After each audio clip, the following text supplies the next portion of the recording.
LJ. I'm creative director, co-founder, or the founder of 420 clothing brand, Still Bass Clothing. It's a brand founded on skate, music, lifestyle, the shit that we're into for real. It's my baby. Your baby.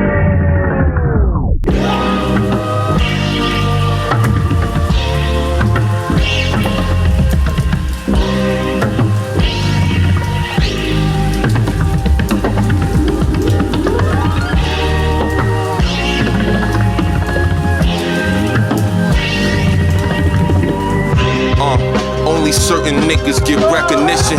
Designing clothing, Project One Way, Wayne Russell Simmons. Fuck an image, I came from pain, the one they stayed away from. Say something enlightened, I'm George Mike, and my nickname just mean I'm finna ball out. They all talk and we don't hear them stories, you get called out. I'm part crooked, nigga, I be cooking like the grill out. My old shit is still out, I'm still running numbers, Detroit red before I pill out. Bargy doing movies, I'm still killing records, I'm still the best ever. Ronan gave me life while Mars sleeping cool at night. I carry it, I'm arrogant. You fucks gon' have to kill me twice. My son already rich. When you niggas weren't looking, we was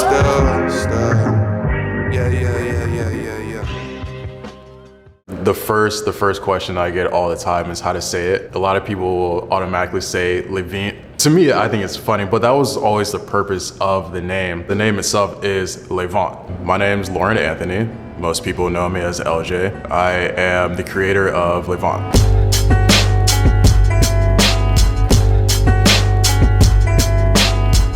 LaVingt is a unisex streetwear brand, genderless streetwear brand. The fun way I like to describe it is I make the streetwear staples for the boyfriends and for the girls that want to take their boyfriend's clothes. My design perspective is I'm looking at the girl that wears streetwear is my muse. Because we all think it looks cool when like the girls wear the streetwear clothes. Sneakers, hats, hoodies, whatever, it all looks really cool. And so when I design the graphics, the fit and everything, that's what I'm looking for. A lot of people when they design, they look at it just from the men's perspective of it. But I want to design for the girl who wants to steal the dude's clothes. LaVingt is French for the 20. I had a previous brand that was called the 420, and when I grew it and wanted to sort of do like a rebrand, it went from the 420 to the 20. The number itself didn't really have anything to do with the name of it. It was actually where I was in my life. I was 20 years old. So it wasn't so much the number itself, it was just like my age and where I was as a person and my development, my maturity and everything. And I was like, okay, so it's gonna be for the 20 because this is where I was. It was for my 20-year-old self that I wanted to do this and build something from it. Legal trapping was a time that I think that was probably a year and some change into things after I had started the brand in college. And all of my product, I kept it in a box in my trunk. So anytime anyone would hit me up, Facebook, Instagram at the time, Twitter, I would just pull up on them and just sell them whatever I had out of the box. That was my response of what I saw with like dope dealers and weed dealers early on, how they would just roll around in their car and have everything, all the product, the bricks in the trunk. That was my version of the bricks in the trunk. That went into Cult Life. And from there, it went into War Ready, then Dream Sellers. And I think after that, I went to a couple of things like the Supreme Tee, which is the Kid Alt. It was my answer to the hype beast and hype culture of everything. It went from that into the first not available in stores.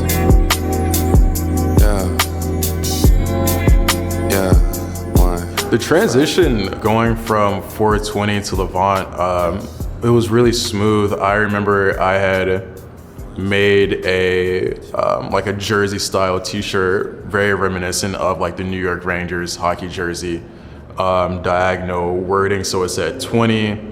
I think there was a Captain C in the shoulder. So it went from that into sort of a play from a Stussy World Tour tee where it had then just LaVingt and Ohio and the crest. And Ohio was really starting to bubble with all the artists that were coming from Ohio. So I wanted to leave my imprint and show what I was doing, because no one ever looks at Ohio for anything that's cool, because everyone thinks Ohio, it's all cornfields. So I wanted to say something for Ohio and all of the artists and all the people just like myself that were coming up from nothing and that was going to rise up into something. So, and that's why I felt Ohio would rise, the world is ours, because I felt like that was a really good transition and something to say at the time. Immediately when I moved, I had a feature from an Ohio blog. So I had the first write-up, and then it took some time to get the ball rolling and to actually get more exposure. And I'm just now able to get, shout out LA, Voyage. The one was really cool, was High Snobiety. It was for the re-release of a shirt that I did that was called Neighborhood Watch. The re-release was in response to a lot of the police brutality that was going on in the last few years. Proceeds go to some bail funds and everything, and it did great. We sold a bunch of tees, donated a bunch of money, so it was fantastic. I really applaud anyone that bought that tee and that was really a part of that campaign. Shout out to them, like that was amazing. The history of the skateboard decks went from the Skyline Chili logo flip for a capsule that I was doing. From that to Jadora LaVingt one was actually paying respect to the late Virgil Abloh, because I did the Louis Vuitton damier print. I just flipped it and put my logo into it. And then the newest one is the Patagonia logo flip. I really like Patagonia. I'm not an outdoor person at all, but I think it's a great logo and brand, so that's where those came from. Along with the decks, there was also 2 iterations of shoes, the all black Air Force One, the Uptown with the yellow wax hockey laces, just to add in my background of hockey into something else which goes back to the melting pot of all the things that I'm influenced by. The Vans plays to that as well. Vans is a classic skate shoe. The all over print I think was super cool. Personally, I think some bigger brands got that for me, but hey, it is what it is. Let me talk my shit. I want people to see that I built something from nothing and it grew into something huge. You can be the Supremes, the Palace, the Off-Whites. I started here and this is where I want to be, and that's where I aim to be. So when it comes to the time that, if I'm not here anymore, if something happens with LaVingt and I move on to something else, that's what I want to leave. I will forever want people to line up for that drop, be hype about what's coming out. I want it to resonate in some shape or form with someone else, and I want that to live on forever. Yo, it's crazy, because it's like, I remember when, he just had the box logo and it just said 420 on it. The earlier designs, he all cooked them up on his MacBook. It was all a process. It was going to get here sooner or later. Like, it was going to be this. It was going to be at this level. I remember LaVingt not being in stores. Now it's in stores. I mean, you can go to a physical, brick and mortar and cop my boys, his pieces. It's not merch anymore. You feel me? Like, it's pieces. Him being at this point, man, was never like, oh, somebody's going to give him a handout. No, like, he's done the work himself. I mean, he's built this from absolutely nothing. I just knew it was always going to be this way. I did. Feels like home is really the culmination of where I feel as a person and myself and where I am mentally and everything. Just feeling very, very comfortable with myself in the design process.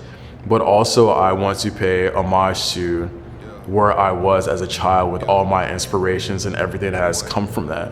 Everything just, it simply just feels like home.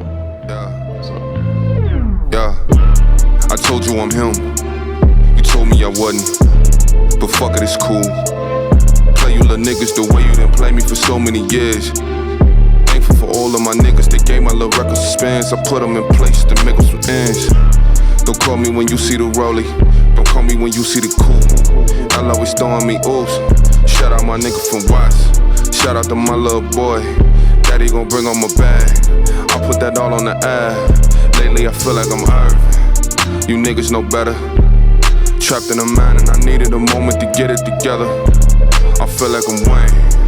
I feel like I'm God. I feel like I'm king. I feel like I'm goat. Feel like I'm goat. Losing it all and I promised the baby I'm getting it back. Really didn't lose it all if I fall in the sky's the floor.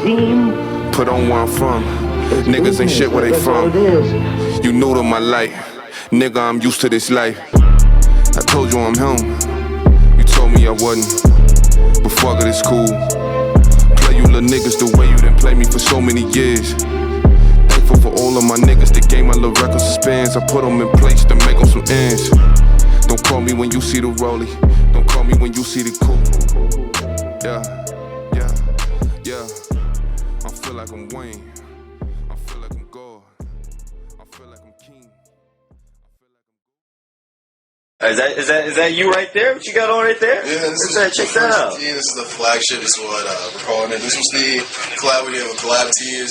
So if you have one of these, thank you. Thank you for the support. Much appreciated. Where do you find like most of your like inspiration? Is it in class? Is it out of class? So for LaVingt, I draw my inspiration from old skate videos, music, street culture, everything. I walk outside and I see inspiration. I get it from everywhere. But the muse is always that streetwear girl, for sure. So what's your favorite? My favorite? If you had a favorite. My favorite? Your favorite baby. My favorite product that I've ever created? That's a tough one. The Jaws shark tee, that LaVingt with the shark tee, the coming attraction tee, that's my favorite one. That graphic's fire. I don't care what anyone says, that graphic is fire. It looks so good. Yeah, that's my favorite one. All right, side note, where do you see yourself in a year?